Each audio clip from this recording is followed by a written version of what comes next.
Next up, we have Itsuki's theme from the Sengoku BASARA 2 soundtrack. Once again, everybody, this is a Basterd's LFA, a layman-friendly analysis. I'm a professionally trained musician, a composer, and my objective here is to explain things in a way so that you don't have to be one to understand what is happening here, musically. So, if you like the sound of that, make sure you're following the channel, subscribe to the channel, whatever channel you use, like the video, share the video, leave a comment, turn on notifications, become a member. Once again, everybody, don't forget to join the Discord server, the gaming channel. Thanks again for 500 subscribers there, I really appreciate it. How to request songs if you're not on the live stream, members getting early access to the content. I have a spiel for this and a bunch of other things at the end of this video, so stick around for that. Disclaimers showing on your screen right now, so go ahead and pause the video to read them in full. Otherwise, please be patient with me. I am acoustic and guitarded, so please keep that in mind. With that, let's go ahead and do this. Itsuki's theme, let's go.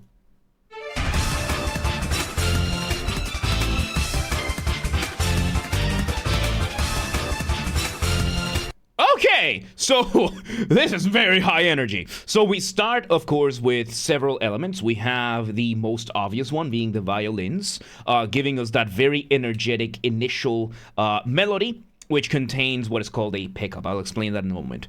So we start with a pickup, the melody that contains our initial motif. Motif being the smallest version of your musical idea, the seed, the essence from which everything else comes from. We have a lot of syncopation going on. We have the drums, we have the bass, we have maybe the guitar as well. And we are very, very much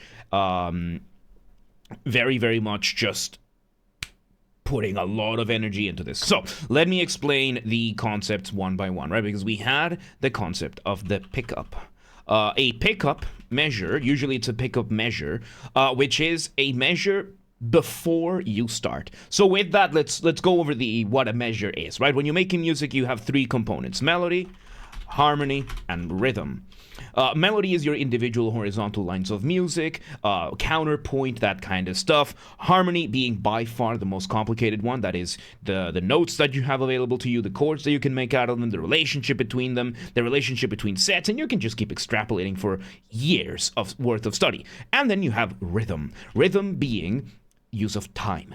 How fast, how slow things happen, when they happen, beat, tempo, that kind of stuff. This is then, the time is then subdivided into bars or measures, which are then determined by a time signature plus a tempo mark or a BPM, which means beats per minute. So, let's focus on the time signature aspect of this, because that's what most bars and measures are made of, and this is where the concept of the pickup bar comes from. So yeah, we have the pickup after that, the pickup bar. So usually bars or measures are determined by two numbers: upper number, lower number. The upper number is the number of beats in a measure, and the lower number is the type of beats that you're counting for that measure. In American English, it's pretty easy to remember. Whole notes represented by number 1, half notes by number 2, quarter notes by number 4, eighth notes by number 8, 16th notes by number 16, so on and so forth. One whole note contains two half notes, one half note contains two quarter notes, one quarter note, two eighth notes, etc., etc. So in a 4/4 bar, you are going to be counting 4 quarter notes as your tempo, basically. That's what's going to be in your measure. You're going to have 4 beats, and these beats are going to be quarter notes each. Nosh, welcome to today. How you doing? So the way you count it, simple. 1, 2, 3, 4. 1, 2, 3, 4. Simple as. And then if you want any of the other things, you might be able to count them differently. For example, if you want eighth notes, those go in between the quarter notes, and then you have number and the expression an, as in an, right? So you go 1 and 2 and 3 and 4 and 1 and 2 and 3 and 4 and 16 notes you add more. Half notes, you just count 1, 2, 3, 4, 1, 2, 3, 4, and the other way around with whole notes: 1, 2, 3, 4, 1, 2, 3, 4. Whole notes can also be used, by the way, in notation to just mean the whole bar, no matter the length. Like, there are people that will make, like, I don't know, like a 7/4, and then just put a whole note, and that just means you hold the note for the entirety of the duration of the bar. Now, a pickup bar or a pickup measure is a measure that you count that is incomplete before the start of the actual piece, before the start of the rest. So, and yes, how are you, Nosha? It's good to see you. And don't forget the garlic. Yes, don't forget the garlic. Nosha, I think I need to give you my recipe for mashed potatoes because I have good recipe. So yeah, a pickup bar, basically it means that you're going to be doing an incomplete measure. In classical music, this means that you need to then end your piece with an extra, with however many number of beats you need. In contemporary notation, it doesn't mean, it means not. So a pickup bar, a pickup measure can be anything as long as it is not the full bar that you are doing. So it can be as short as a single quarter note before the start of the piece. It can be 2 quarter notes, 3 quarter notes, 3 quarter notes and an eighth note, 3 quarter notes and 3/16 notes, as long as it's not the full 4/4 bar.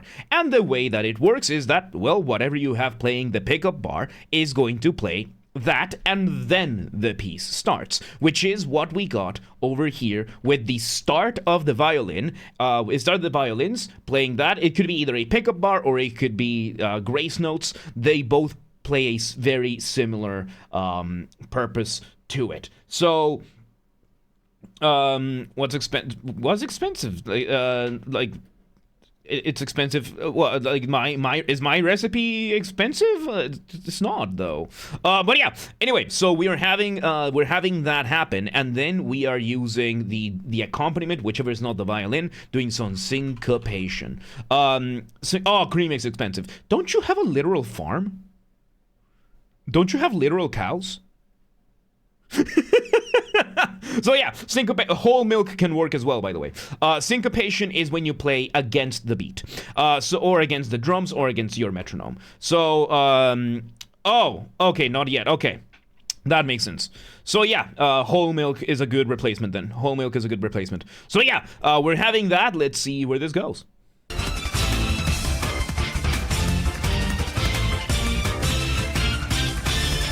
Oh, and I just realized the guitar is also doing some doublings. A doubling is when you have more than one instrument playing the same thing at the same time. So we are having the guitar keeping up with the violins. We are having a bass and then the drums doing the theme. And yeah, as long as you heat up the heat up the when you peel a potato, it looks like potatoes. Good. So me, but that's because we know how to cook. But yeah, no, heat up the milk and the butter in advance. Don't let it boil, but just heat it up so that the butter melts and the milk is hot, and it's going to incorporate so much easier into the mashed potatoes. Anyway, so with that, let's see where this goes. We're continuing. Synth in the background.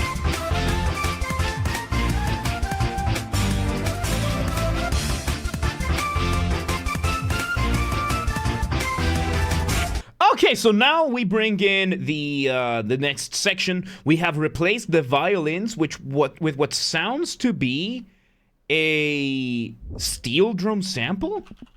A steel drum being this one right here. Usually that you will see them in like tropical places. And Bistec with Nosh, you better take pictures of that. You better take pictures of that and show them in the, I'll put them on Discord. What about potatoes? Radioactive nuclear warheads? Can I still use them? No, in that case, you don't have potatoes, you have radioactive nuclear warheads, and I would advise against eating that. So yeah, we are having this this one, and it seems to be in a synth of some sort, and is doing now a partial variation, I would say a variation of the original motif, which is more on the solo side. We're having like a steel pan solo over here. So let's see where this goes. I used to do that on Maya, yeah, and then I actually learned. Oh, there's the violin back.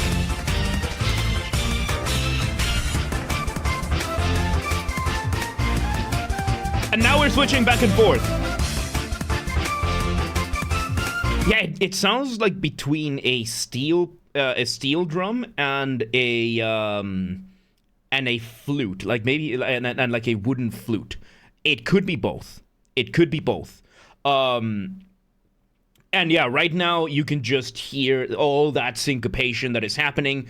And my God, yeah, that syncopation, that is just giving you that extra bit of motion to this.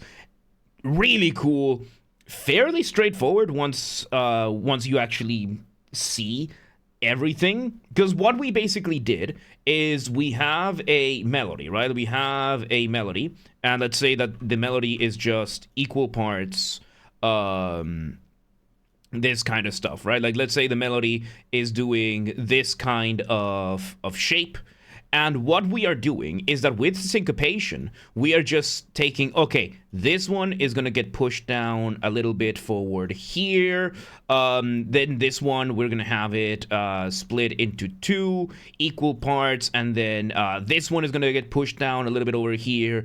This one's going to get pushed down a little bit over here. So most of this is going to be like these little spaces in between that there otherwise wouldn't be, in a fairly straightforward way that just sounds really cool once you put it into action. So yeah, let's see where this goes.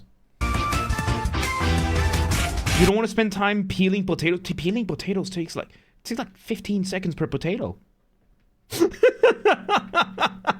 I guess, yeah. Syncopation is essentially just making the beat slightly earlier or later. It is whatever is not the beat. Like, you're basically missing the beat on purpose. That is basically what syncopation is. So let's see.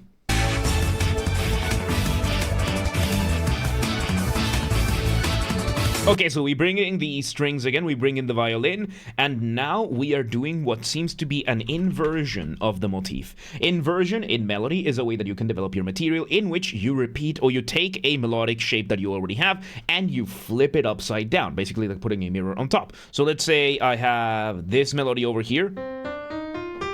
If I were to then invert it, that kind of stuff. Clean it real well. I peeling the potatoes it's just therapeutic. All the nitrous on the skins, you don't peel yours anymore. Yeah, but I like the potato. Anyway, yeah, probably washing them would be cheaper, or like would be better, but we'll see. Anyway, so yeah, we're having an inversion now. Let's see where it goes. You once cut yourself with, okay. You know how there's hangers that are like these little tubes, like they're smooth metal tubes that are like this kind of like Y-shaped, and they have like a little like bicycle lock kind of shape. I once cut myself with one of those, so never feel bad about cutting yourself with something stupid. I literally cut myself with a smooth metal object once. It was bad. Anyway, let's see where this goes. Escalating further, and we have some modulation. You too? Good. Oh yeah, from the hand using a potato peeler. No. You were using a potato peeler. I wasn't even peeling potatoes. I was hanging a belt on a hanger. I don't know what happened, and I cut myself with a smooth metal object. It was a smooth, like there was no sharp edges to it at all, and I cut myself on it. Anyway, Bob Chatton, thank you for the follow. Welcome to the Mosh Pit. Welcome today. How you doing? All right. So yeah, we are having, and now we have done some modulation. Modulation being when you go from one key signature to another key signature. A key signature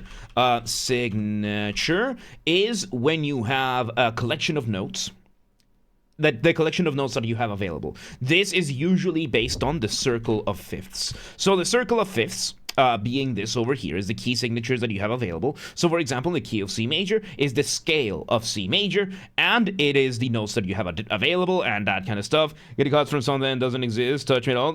Usually that means that you might have like a skin condition, or maybe you don't realize that it happens. For me, it was like imagine grabbing this bit of the metal over here and cutting yourself with it. Like, this is a smooth surface, and I managed to do that. Your left hand has battle scars, not phrasing. Anyway, so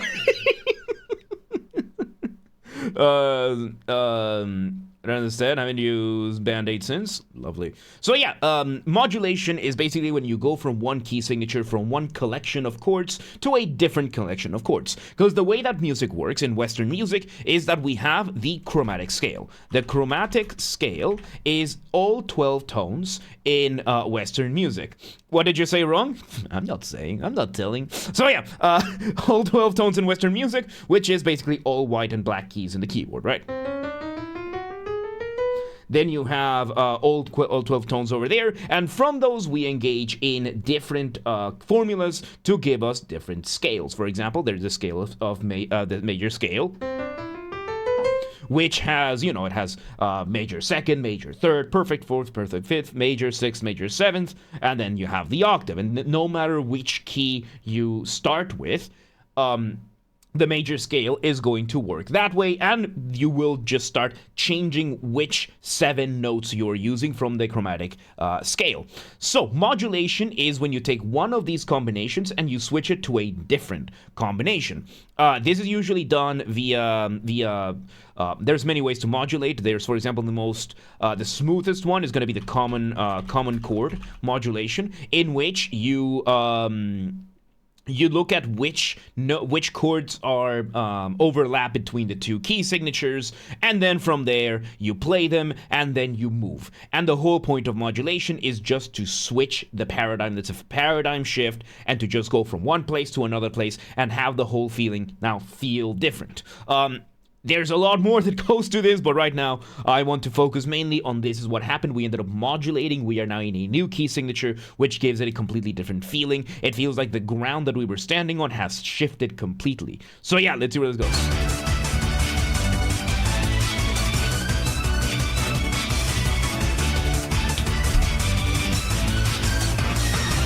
Okay, now we have a solo-like version for the violin. Motif again. I don't know if this is the original. I think this is the modulation one. Nice. High note, breaking it down, and we bring back the steel drum. So we might have looped already, but not really, because we are doing this in the new, I think we're doing this in the new key signature over here. And yeah, let's see where this goes. Yeah, not so much for girls, because, dudes are a lot more immature in general, so yeah. Having that extra solo, and you could say, and you could say that what is happening over here between the two, Nosh, I'm proud of you. So, you could say that these over here are a call and response. What is happening over here? Call and response being a musical conversation. Where one part does one thing and then something else does something in response. And in this case, we could say that we have the violin doing the melody in a call, and then we have the steel drum doing the melody in response. And then, yeah, let's see where this goes.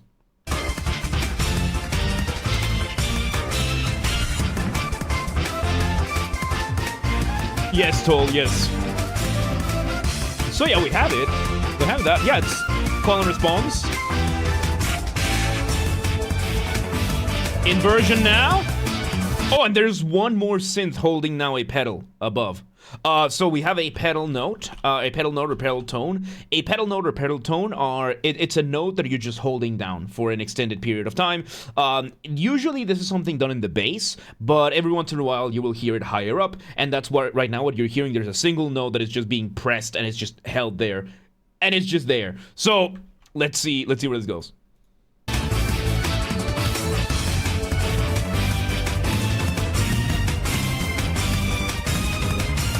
That escalation, and we go back to the modulation. Okay, so in this case, yeah, we had just looped. Now we've modulated again, and let's see.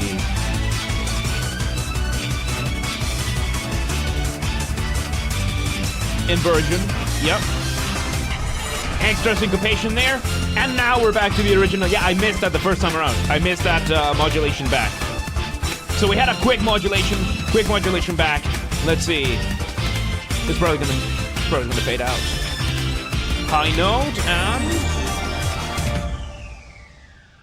there we go. Okay, so we finished the motif. This motif being a fairly odd one when it comes to the structure of it. So the phrasing sometimes doesn't feel complete in this one. That's kind of the point of this motif. And we ended with that, which seems...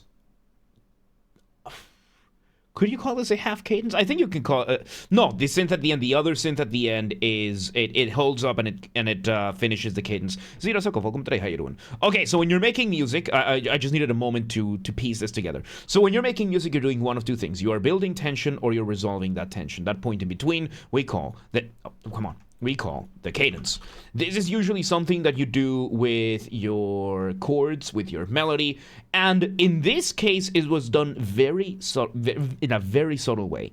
We had the foreground, so to speak, like we had the violins, the guitars. It was doing the phrasing, it built the tension, and then it finished without resolving. But the synth that was very quiet in the background, that is what resolved. So an example of a cadence, of course, would be if we were in C major, and we go from here to here. Now its cadence created is the expectation of resolving back. And basically what we had is that we had the cadence being built very, very high up above.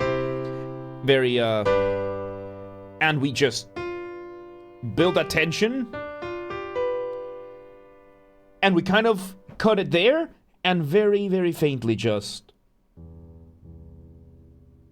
very faintly solve it, very quiet, down below, giving us that resolution in a somewhat rushed way. It didn't feel rushed. It didn't really feel rushed, because it was I think it's just the momentum of the piece. It was just the momentum altogether of the piece itself. It already having a syncopated, that syncopation altogether, messing with the rhythms and everything, having that instability inherently, rhythmically speaking. And it works. For me, it works. It's very dynamic. It ended up being a very rhythmically dynamic piece. And there you have it. That was Itsuki's theme from the Sengoku BASARA 2 soundtrack. Once again, everybody, this has been a Basterd's LFA, a layman-friendly analysis. I'm a professionally trained musician, composer, and my objective here has been to explain things in a way so that you don't have to be one to understand what's happened here, musically. So, if you're watching this on the YouTube video archive thing, thank you for watching. Make sure you're following the channel, subscribe to the channel, whatever button you use. Like the video, share the video, leave a comment, turn on notifications, become a member. Once again, everybody, don't forget to join the Discord server. That's where everything gets announced first, whether there's a streams going live, the videos going up on the channels, updates, projects, giveaways, everything gets announced there first. Of course, we have the community there. We hang out, we chat, we steal memes from other people's servers, claim it as our own, and where I host the Vintage Story community server. Vintage Story, of course, used to be a Minecraft mod. It's now its own standalone game. No, we're not sponsored by it. I just really like the game. I love this game. I prefer it. I love it so much I built a PC just to host the server for it, which, again, is available via the Discord server. So join our Discord community in general, and if you want to join the thing, then yeah, linked in the description, join the Discord server. Also share these videos with everybody that should know. Use the hype function on YouTube. We have a group on the Discord that coordinates for that. Linked in the description. Help the channel grow and join the Discord and all the things. Yes.